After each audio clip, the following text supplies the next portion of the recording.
Get the sex you want, success strategies for satisfying sex.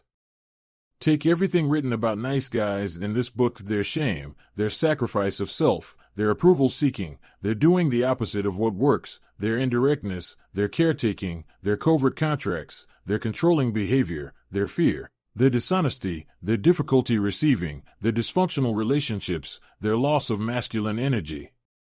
Now put them all in a great big container, shake them up, open the lid, look inside, and you'll have a pretty good view of how nice guys do sex. For nice guys, sex is where all of their abandonment experiences, toxic shame, and dysfunctional survival mechanisms are focused and magnified. I believe it is safe to say that every nice guy with whom I have ever worked has had some significant problem with sex. These problems are manifested in many ways, but the most common are not getting enough. This is by far the most common sexual complaint of nice guys. The focus of this problem is frequently directed at a seemingly sexually inhibited or unavailable partner, or the unavailability of women in general.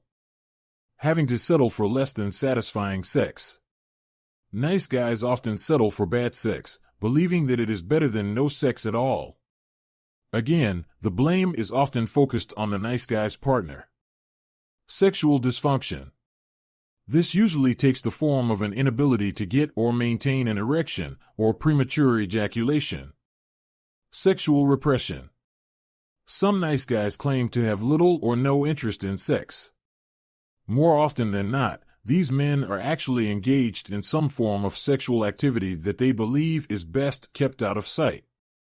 Compulsive sexual behavior. This can include compulsive masturbation, addiction to pornography, affairs, peep shows, 900 numbers, cybersex, and prostitution. When you add all of these dynamics together, you end up with a breed of men who don't have very much sex and/or don't have very much good sex. Even though most nice guys have a tendency to focus on factors outside of themselves as the cause of this problem, the opposite is closer to the truth.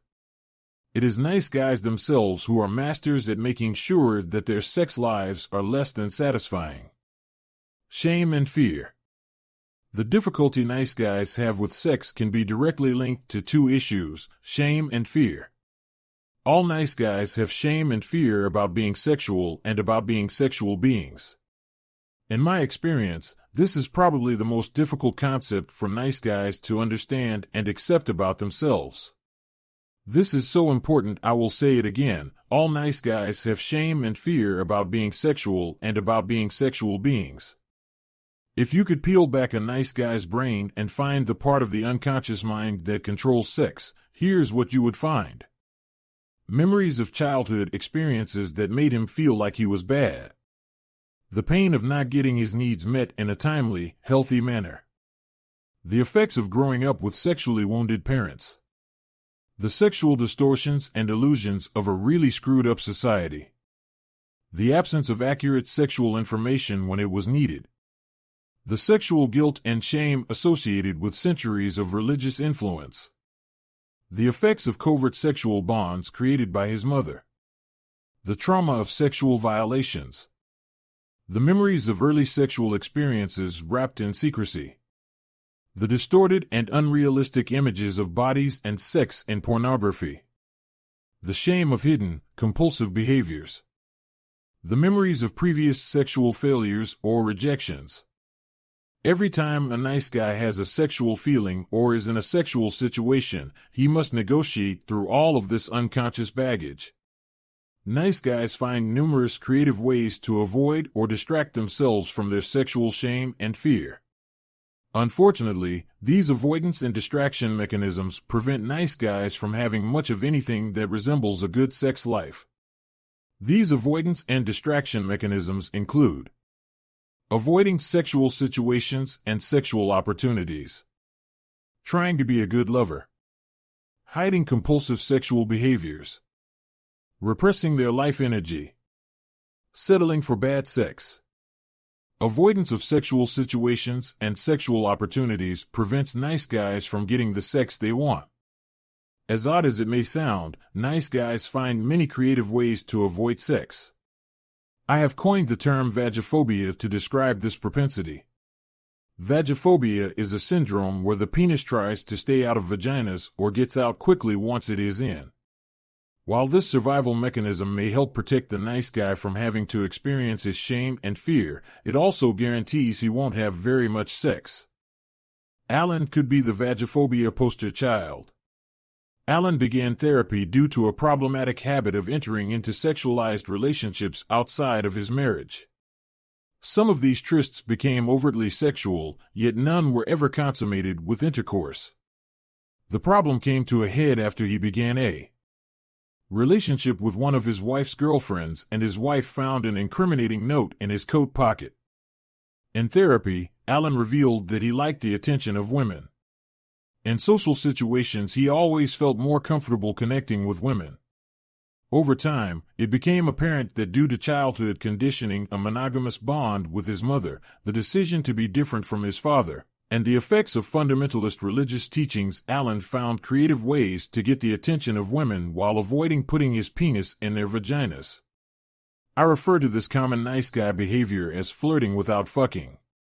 As long as the nice guy doesn't put his penis in a vagina, he can exchange all kinds of sexual energy yet convince himself he hasn't really had sex or hasn't done anything wrong. On one occasion, Alan shared an example with his No More Mr. Nice Guy group of this behavior. Alan had been on a business trip, traveling with a coworker, a young woman whom Alan found very attractive. During the trip, they flirted and exchanged sexual innuendos. One evening, they sat in the bar and talked about their lives. The evening ended with some slow dancing. The next evening after drinks, the woman invited Alan to join her in the hot tub. She showed up in a revealing string bikini. While in the hot tub, she sat on Alan's lap and they kissed passionately. Even though he was very aroused, he turned down her offer to go up to her room because he didn't want to jeopardize their working relationship. This story is consistent with Alan's lifelong avoidance of vaginas. Alan had a couple of girlfriends in high school. But whenever the girls got serious and wanted to move beyond petting, Alan felt smothered and broke up. Alan portrayed his wife as being sexually withdrawn. One factor that contributed to this situation was that Alan would never directly initiate sex. He believed women thought sex was bad, and he was convinced that if he was too direct in letting them know he wanted to have sex, they would think he was bad. Alan used his frustration over his wife's sexual unavailability to justify his sexualized behavior with other women. Interestingly enough, Alan had a consistent knack of only flirting with women that weren't very likely to be available to consummate a relationship with him. On the rare occasion that he guessed wrong, Alan would find some good reason to not follow through with what he had started. Trying to be a good lover prevents nice guys from getting the sex they want.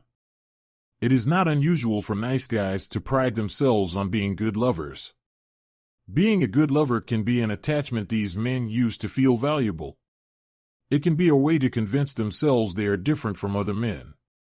It can also be a very effective mechanism for allowing them to have sex while staying distracted from their internalized shame and fear. As long as they are focused on the arousal and pleasure of their partner, nice guys can distract themselves from their own toxic shame, feelings of inadequacy, or fear of being smothered. Terrence, a nice guy in his mid-30s, is a good example. "I've got a problem with premature ejaculation." This was how Terrence introduced himself in his first therapy session. "My first wife left me for another man," he continued without pausing. "That was devastating. The good news is, I met a wonderful, sensual, sexual woman, and we're engaged to get married. There's only one problem. I come too fast. She turns me on so much, I just get too excited." Terrence went on to describe how hard he worked to please his girlfriend when they made love. Whenever they had sex, Terrence would try to make sure his girlfriend had 2 or 3 orgasms by stimulating her orally before he put his penis inside her vagina. He then tried to bring her to one more climax vaginally. Unfortunately, he frequently ejaculated before she had her final orgasm. Terrence was so seemingly selfless that he told his fiancée that he didn't care if he never had an orgasm as long as she was satisfied. "Everything is great except this one issue," Terrence claimed. Her kids love me. Her parents love me. She says she loves everything about me, except she feels like 30% is missing. She doesn't seem to want to make love anymore and is talking about postponing the wedding until I can get this thing fixed. Most of the time, nice guys like Terrence are totally unaware of how much they are missing by trying to be great lovers. When nice guys set out to be great lovers, they are actually creating a recipe for boring sex. Sex that focuses on trying to please the other guarantees a routine, do what worked last time kind of experience. Trying to be a great lover pretty much ensures that a nice guy will not have many passionate, reciprocal, spontaneous, serendipitous, or intimate sexual experiences, hardly a recipe for good sex. Hiding compulsive sexual behaviors prevents nice guys from getting the sex they want. Imagine the financial jackpot of inventing a pill to take away loneliness, cure boredom, alleviate feelings of worthlessness, smooth over conflict, create feelings of being loved, relieve stress, and generally solve all personal problems. Nice guys believe such a drug exists, they call it sex. Many nice guys discovered at an early age that sexual arousal was a good distraction from the isolation, turmoil, unrealistic demands, and abandonment experiences of their childhood. Unfortunately, when nice guys bring their sensual security blanket into adulthood, it prevents them from experiencing intimate and fulfilling sex with another individual. I have found nice guys to be prone to hidden, compulsive sexual behavior. I have developed a theory that states, the nicer the guy, the darker the sexual secrets.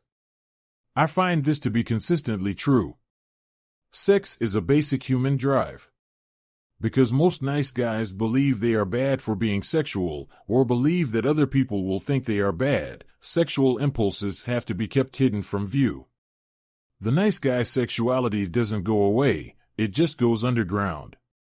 Therefore, the more dependent a man is on external approval, the deeper he is going to have to hide his sexual behavior. Lyle, a computer programmer in his mid-40s, provides a poignant example of this connection. Everybody liked Lyle. He was one of those guys who didn't seem to have any rough edges. A devout Christian, Lyle taught Sunday school and was always willing to help anyone in need. Lyle's life seemed perfect. There was only one hitch: he was secretly addicted to pornography. Growing up in an evangelical Christian home, he first discovered this drug when he was 9. A loner as a child, Lyle would spend hours in his tree fort looking at pictures of naked women. With his pornography, he never felt alone. 15 years into his marriage, Lyle's habit remained a well-kept secret. Over the years, his compulsive behavior expanded to renting adult videos, visiting peep shows and strip bars, and calling 900 numbers. Most recently, his obsession had found flight in cyberspace. Frequenting sex chat rooms, he carried on a number of sexual relationships with faceless surfers on the internet. Periodically during their marriage, Lyle's wife would confront him over their lackluster sex life. She would protest that it just wasn't normal to go months without having sex. Lyle would validate her feelings and assert that he too would like more sex. He would then fall back on the excuse that he was usually too tired from work and too stressed with the demands of family life. Many times throughout his life, Lyle promised himself he would quit visiting his secret sexual world. Time and time again, he would throw out his stash of magazines or swear off the videos and chat rooms.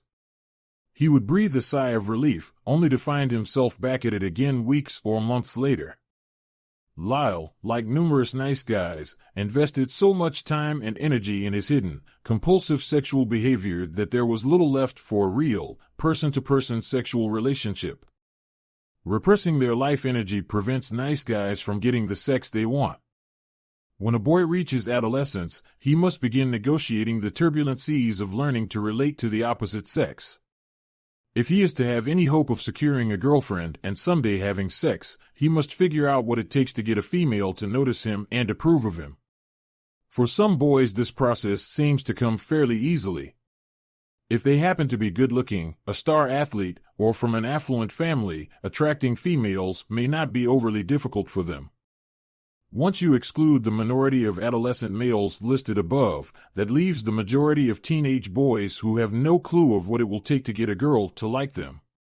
It is at this point that many young men decide that maybe by being nice, they will stand out from the other guys and might gain the approval of some member of the opposite sex. This decision is especially important if the young man has already been conditioned to believe that he is not okay just as he is. It is this strategy formed in adolescence, trying to attract a woman and her sexual favor by being nice, that many nice guys carry into adulthood. It is not uncommon for nice guys to believe that a woman would be lucky to have them while simultaneously wondering why any woman would want them.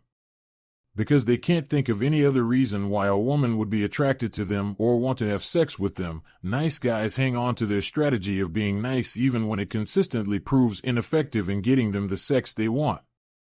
Ironically, trying to be nice robs a man of his life energy. The more a nice guy seeks approval and tries to do it right, the tighter he clamps a lid down on any kind of energy that might actually draw a person to him. This is why I frequently hear nice guys lament about women not being attracted to them. The problem is, once they have repressed all of their life energy, there is little about them to get anyone's attention or turn them on. Women consistently tell me that even though they may be initially drawn to a nice guy's pleasing demeanor, over time they find it difficult to get excited about having sex with him. Often the partner feels defective, but it is really not her fault. There is just very little about the nice guy persona to flip a switch or arouse a prospective partner. Once again, by doing the opposite of what works, nice guys prevent themselves from getting the sex they want. Settling for bad sex prevents nice guys from getting the sex they want. The wife of a nice guy in her late 20s shared with me how her partner would pester her for sex. When she would say no, he would pout and withdraw. When she did consent to being sexual, he would focus on her arousal while she did little to reciprocate. With pithy awareness, she revealed, I could tell him it would really turn me on if he set himself on fire. He would gladly do it and think he was getting good sex because it made me happy. By settling for bad sex, nice guys ensure that they won't get to experience very much good sex. Aaron provides a good example of a pretty common way nice guys create bad sex. Let's visit his bedroom and observe a typical sexual scenario between him and his wife Hannah.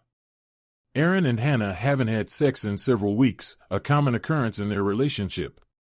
Tonight, Aaron is feeling sexual, but instead of telling Hannah that he wants to make love, he goes into a pattern of indirectly trying to arouse her. Even though Hannah has let Aaron know on several occasions she resents his pestering, he moves up behind her in bed and begins to rub her back. As he massages her shoulders, he momentarily tunes out his resentment over her sexual unavailability. As he slowly moves his hands down to rub her buttocks, he also tunes out that her body is totally unreceptive to his touch.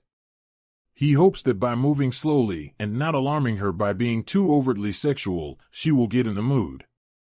This approach has occasionally worked in the past. By the time he lightly strokes one of her breasts, Aaron is totally unaware of anything going on inside of his own body.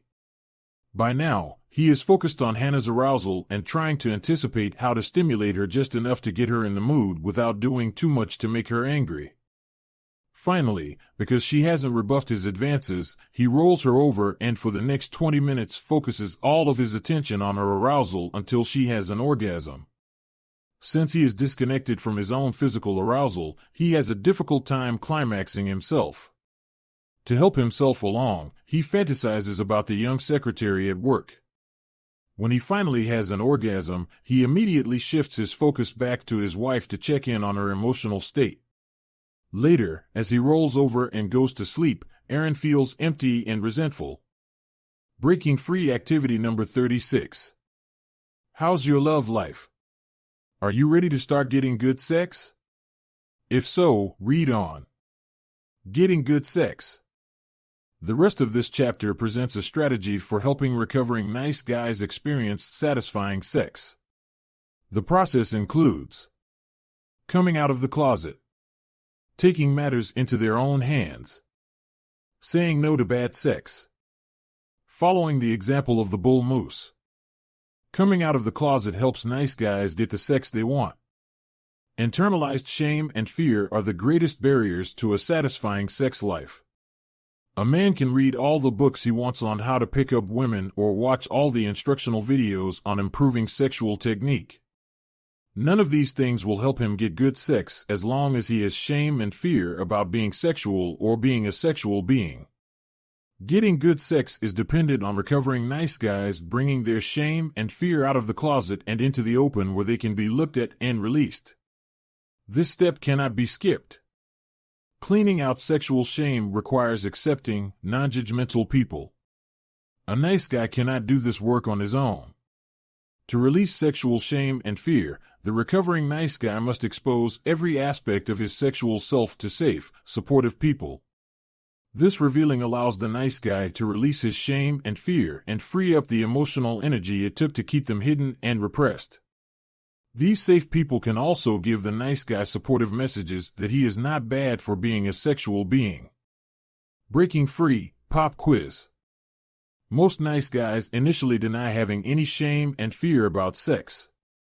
Take the following quiz to see if you are in denial about your own sexual shame and fear. 1. Think back to your first sexual experience. Was it A. A joyous experience which you could share with family and friends? B. Hidden, rushed, guilt-ridden, or in a less than ideal situation? C. Painful, abusive, or frightening?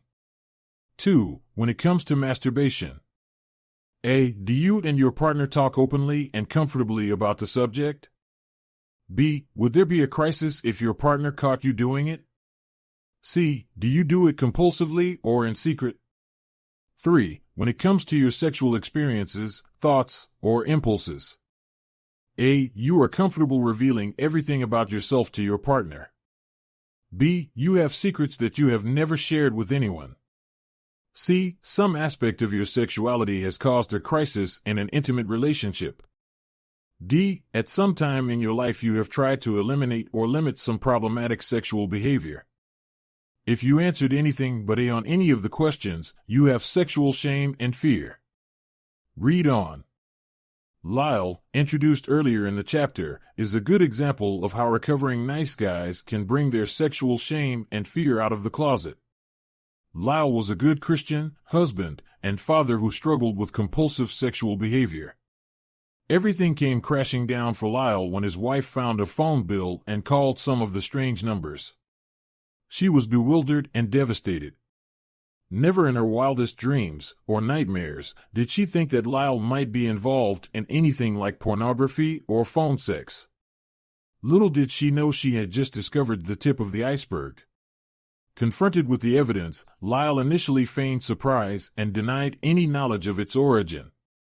Finally, he broke down and told all. Well, almost all. It took several more weeks, several more emotional confrontations, and a call to me before everything came out.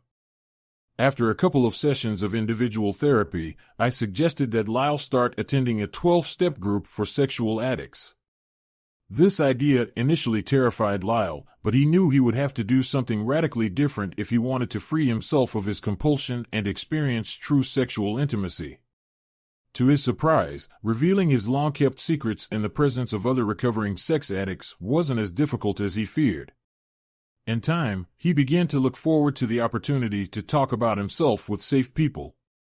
Every time he revealed some secret thought or act, he felt a sense of relief, as if a weight had been lifted from his shoulders. As Lyle revealed his fear and shame to safe people, he found that he was less interested in his hidden, compulsive behaviors. As he and his wife became more open and intimate with each other, he also began to enjoy a physical closeness with her that he had once tried to avoid. When Lyle came out of the closet, he began to heal a lifetime of hidden sexual behavior. In my No More Mr. Nice Guy groups, I encourage recovering nice guys to bring their sexual shame out of the closet. I support them in talking explicitly about their sexuality. In our culture, most sex talk is done in pornographic, demeaning, moralizing, shaming, clinical, or joking ways. I invite recovering nice guys to reveal the ways they act out. I have them talk about their sexual history and early sexual experiences. I ask them to bring samples of pornography they find arousing. This is another way of releasing shame while also gaining important information. Throughout the entire process of revealing themselves, I encourage recovering nice guys to experience whatever they may be feeling: shame, guilt, fear, arousal. At the same time, I give them supportive messages that what they are feeling is okay. There are so many negative messages in our society about male sexuality, it is difficult for nice guys to overcome their conditioning without this kind of encouragement and support.